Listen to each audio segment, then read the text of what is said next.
The 6th of June 1944, 5:47 a.m., Normandy Beach, France. American soldiers stormed the Nazi fortified coastline in the largest amphibious invasion in human history. But what made D-Day successful wasn't just Allied firepower or strategic planning. It was intelligence. Perfect, detailed intelligence about German defenses, troop positions, and weak points along the French coast.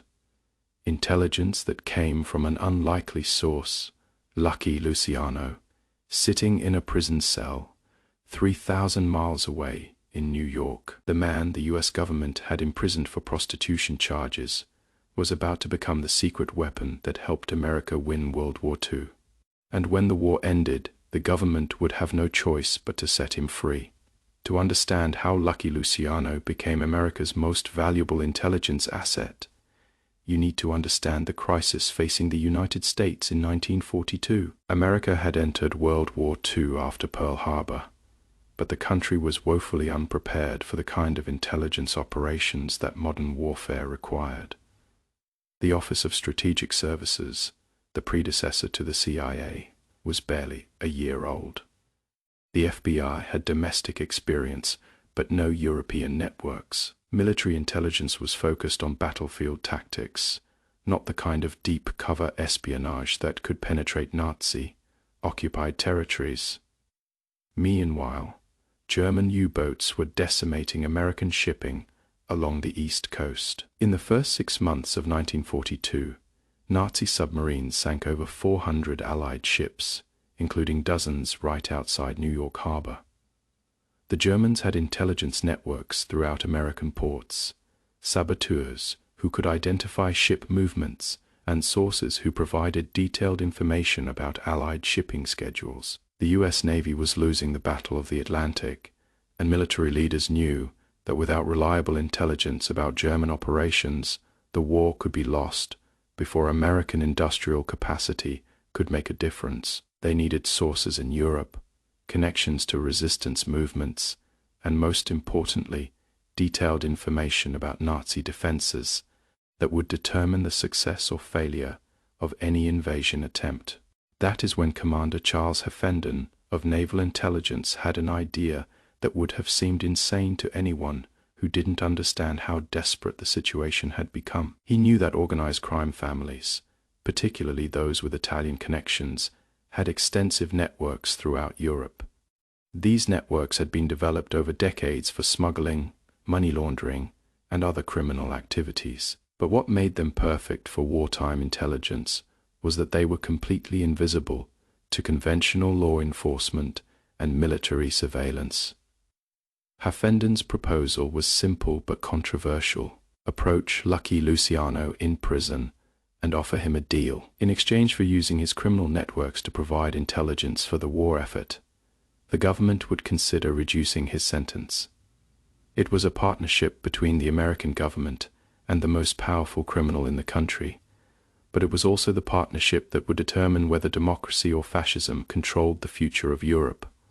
The initial approach came in September 1942. Commander Heffenden, accompanied by District Attorney Frank Hogan and Naval Intelligence Officer Anthony Maslow, met with Lucky in his cell at Great Meadow Correctional Facility. Lucky had been serving his sentence for over 6 years, and the visit from high-ranking government officials was unprecedented.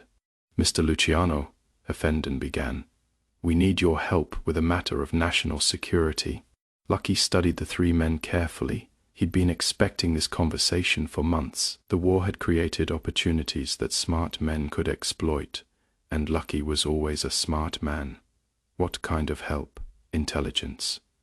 We need information about German operations, European resistance networks, and detailed knowledge about coastal defenses in Sicily and southern Italy." Lucky's response was characteristically direct. "And what do I get in exchange?"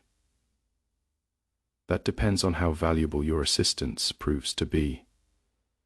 Lucky understood the subtext immediately. This wasn't a request, it was an opportunity.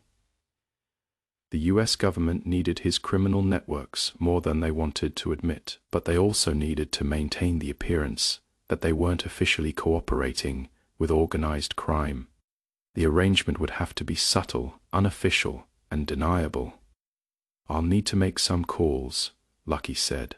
Over the next week, Lucky contacted associates throughout his organization using the prison's telephone system, and coded messages passed through visitors. The conversations were careful, designed to avoid attracting attention from prison officials or government surveillance, but the message was clear. Lucky was calling in every favor, activating every connection, and mobilizing every resource that organized crime could provide for the American war effort. Meyer Lansky became the primary coordinator for intelligence operations. His financial connections throughout Europe provided access to information about German military activities, resistance movements, and potential sabotage targets. Lansky established contact with Jewish resistance fighters in occupied territories, anti-Nazi, Italian partisans, and criminal networks that had been disrupted by German occupation. Frank Costello used his political connections to facilitate government cooperation with organized crime intelligence operations. His relationships with judges, prosecutors, and federal officials ensured that the collaboration remained secret, while providing legal protection for criminal associates who participated in intelligence gathering. Most importantly, Lucky activated his family connections in Sicily and southern Italy. The Luciano family had deep roots in the Sicilian criminal organizations that had been fighting Mussolini's fascist government for over a decade. These groups possessed detailed knowledge of Italian military installations, German defensive positions, and local political conditions that would be crucial for any Allied invasion of Italy. The intelligence that Lucky's networks provided exceeded every expectation. Within 3 months of the initial agreement, Naval Intelligence was receiving detailed reports about German U-boat operations, including submarine schedules, supply routes, and communication procedures. The information allowed the US Navy to track and destroy German submarines with unprecedented effectiveness. But the real value of Lucky's intelligence network became apparent when Allied planners began preparing for the invasion of Sicily in 1943. Traditional military intelligence had provided basic information about German defensive positions, but Lucky's Sicilian connections offered something infinitely more valuable: detailed knowledge of every road, every village, every potential landing site, and every weakness in the German defense system. Salvatore Maranzano, Jr., son of Lucky's former enemy, had become a key contact in the Sicilian resistance. Despite the historical animosity between the families, the war had created opportunities for cooperation that transcended old feuds. Maranzano's group provided maps of German defensive installations, identified local guides who could assist Allied forces, and established communication networks that would support invasion operations. The intelligence was so detailed and accurate that Allied commanders initially suspected it was German disinformation designed to mislead invasion planning, but cross-verification through other sources confirmed that Lucky's criminal networks had access to information that conventional intelligence agencies couldn't obtain through legal means. Operation Husky, the Allied invasion of Sicily in July 1943, succeeded beyond all projections, largely because of the intelligence that Lucky's organization had provided. Allied forces knew exactly where German defenses were weakest, which routes offered the best approaches to strategic targets, and which local populations would support or oppose the invasion. The invasion encountered minimal resistance at key landing sites that Lucky's contacts had identified as lightly defended. German counterattacks were anticipated and neutralized because Lucky's intelligence had revealed troop dispositions and communication procedures. Most importantly, the rapid Allied advance across Sicily was possible because Lucky's networks had identified local guides, safe houses, and supply routes that conventional intelligence had missed. General George S. Patton, who commanded the U.S. 7th Army during the Sicily invasion, later wrote in his personal diary, "The intelligence we received about enemy positions was extraordinarily accurate. Whoever provided this information saved thousands of American lives and shortened the campaign by weeks." But Sicily was only the beginning of Lucky's contribution to the Allied war effort. As planning began for the invasion of mainland Italy and eventually the cross-channel invasion of France, Lucky's intelligence network expanded to cover German operations throughout occupied Europe. The most crucial intelligence came from criminal networks in France that had been operating under German occupation since 1940. These groups had maintained their activities by cooperating selectively with German authorities while secretly supporting resistance movements. They possessed detailed knowledge of German coastal defenses, troop movements, and supply systems that would be essential for any invasion of Western Europe. Lucky's French connections were coordinated through Meyer Lansky's financial networks and Frank Costello's political contacts.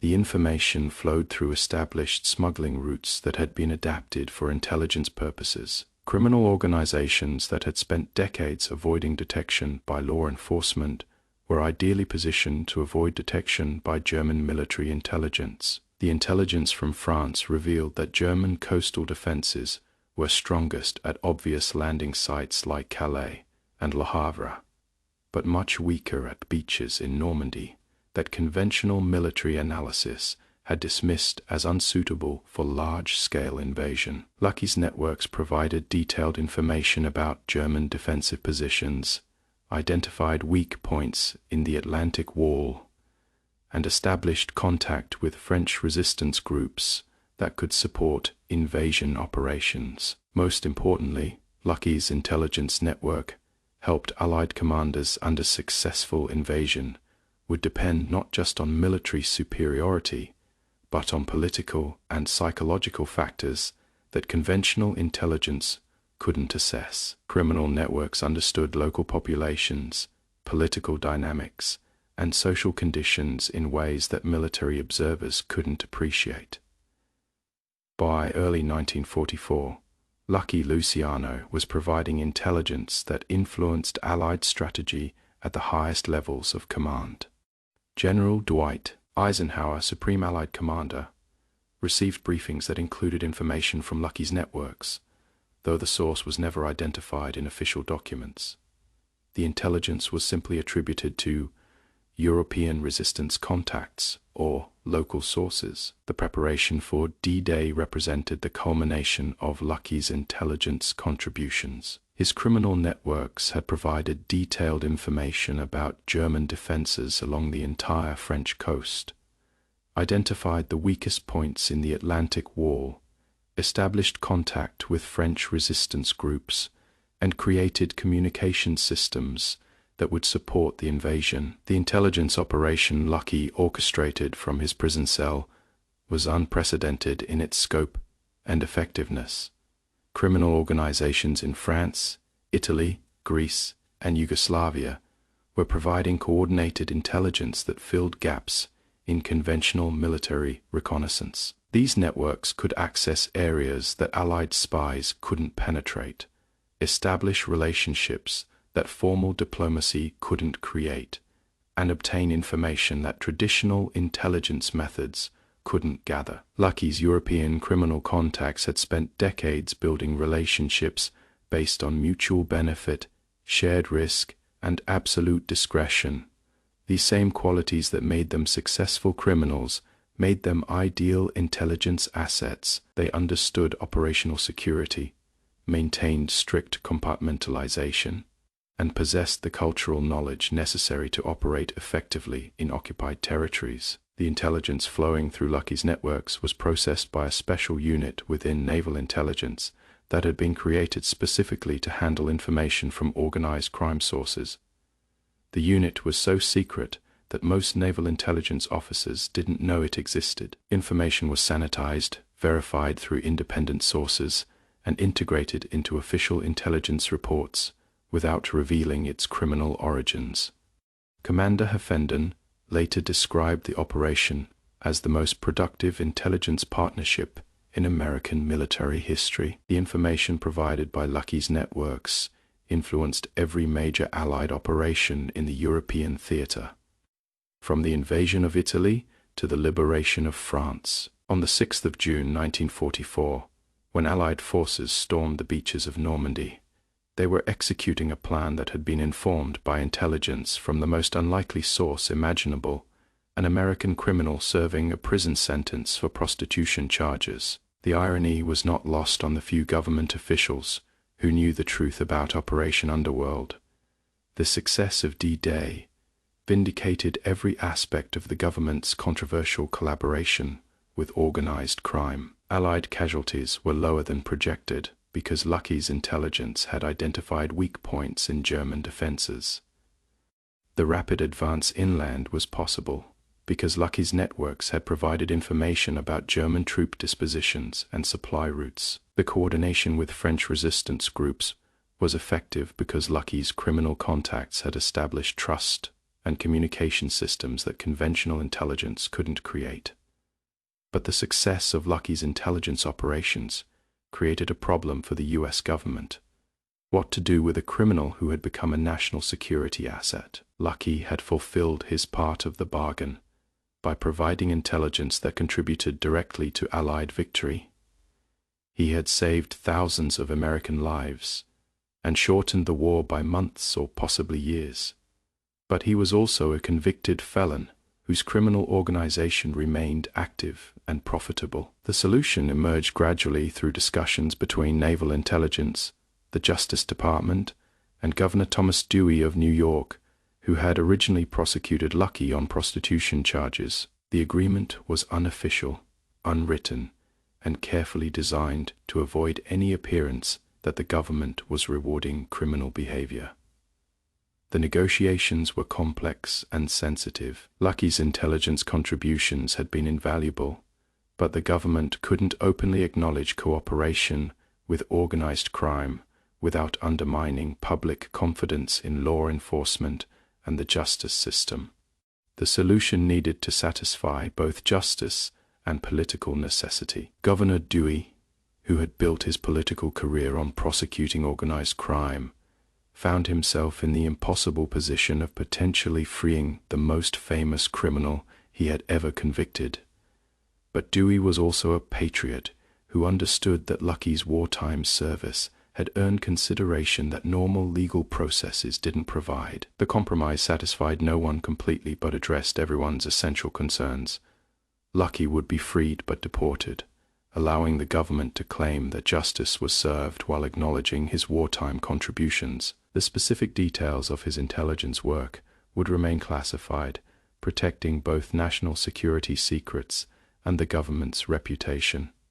In February 1946, Lucky Luciano's sentence was commuted by Governor Dewey on condition that he accept immediate deportation to Italy. The official justification was Lucky's cooperation with wartime intelligence operations, though the specific details remain classified for decades.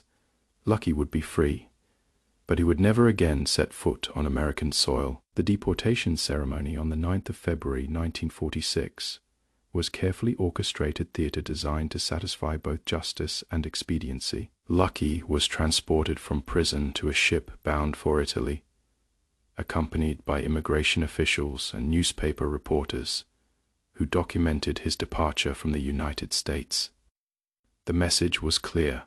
America was grateful for his wartime service, but it would not tolerate the continued presence of organized crime leadership. Lucky's departure marked the end of the most successful intelligence collaboration in American history, and the beginning of his exile from the country he had helped save.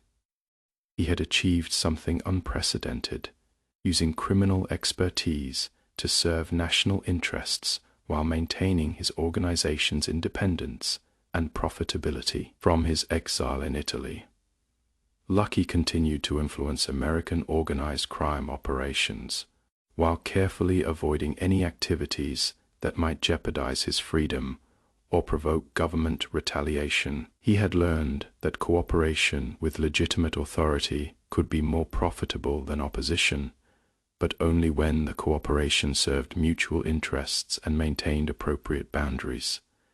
The full extent of Lucky's wartime intelligence contributions remained classified for over 30 years. When Operation Underworld was finally declassified in the 1970s, historians and intelligence analysts recognized that Lucky's criminal networks had provided some of the most valuable intelligence of World War II. The information had influenced major strategic decisions, saved thousands of lives, and contributed directly to Allied victory. Naval Intelligence Officer William Donovan, who later became the first director of the CIA, wrote in a classified memo, "The collaboration with organized crime during World War II demonstrated that intelligence operations require resources and capabilities that conventional agencies cannot provide. Criminal networks possess access, credibility, and operational flexibility that make them uniquely valuable for certain types of intelligence gathering." The precedent established by Operation Underworld influenced American intelligence operations for decades. The CIA's use of criminal organizations during the Cold War, the cooperation between law enforcement and organized crime in counter-terrorism operations, and the ongoing relationships between intelligence agencies and criminal informants all trace their origins to the partnership between the U.S. government and Lucky Luciano during World War II. Lucky Luciano died in Naples, Italy, on the 26th of January, 1962, 16 years after his deportation from the United States. His funeral was attended by representatives from criminal organizations throughout Europe and America, but also by former intelligence officers who had worked with him during the war. The mixture of criminals and government officials at Lucky's funeral reflected the complicated legacy of a man who had served both sides of the law with equal effectiveness. Operation Underworld proved that the most effective intelligence operations sometimes require partnerships that seem impossible or immoral to conventional thinking. Lucky Luciano's contribution to Allied victory in World War II demonstrated that criminal expertise, properly directed, could serve national interests while maintaining the independence and effectiveness that made criminal organizations valuable intelligence assets. On the 6th of June 1944, Allied forces stormed the beaches of Normandy with intelligence that had been provided by America's most powerful criminal. Lucky Luciano had won his freedom by helping America win the war, proving that sometimes the most patriotic thing a criminal can do is use his criminal expertise to serve his country's interests.